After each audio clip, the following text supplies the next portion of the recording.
Takže ahoj, já vás zdravím u dnešního videa a dneska jsme tu vlastně dneska jsme tu poprvé úplně legendárně, dámy a pánové.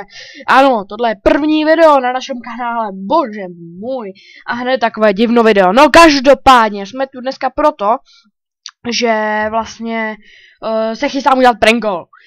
Chystám se volat do tělovýchovné jednoty Sokol a vlastně se jich chci zeptat, jestli mě naučí lítat. Jak to dopadne, to už určitě uvidíte sami, každopádně já to nebudu zdržovat a jdeme na to.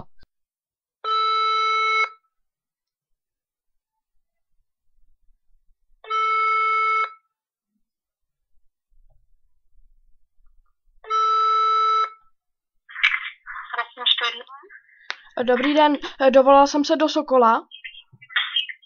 Ano? Prosím vás, mě kamarád totiž říkal, jo, že u vás jakože chováte dravce a že bych se tam jako dokázal naučit chovat dravce, jakože a třeba i si je chovat, nebo Já tak. jsem vám teď nerozuměla, cože děláme?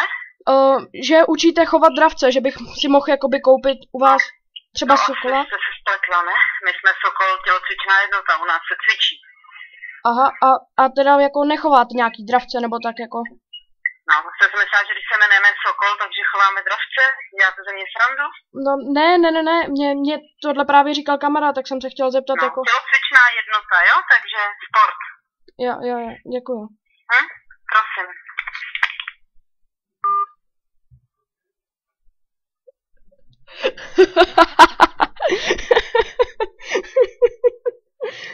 Dobře, takže to dopadlo takhle. Dámy a pánové, já myslím, že to nám bohatě stačí pro dnešek. Já vám děkuji, že jste se na tohle koukali. Pokud se vám to líbilo, zanechte like, po případě komentář. Pokud se vám to nelíbilo, tak zanechte také komentář. A pokud se vám to hodně líbilo, zanechte odběr. Já už to nebudu dále prodlužovat a čau!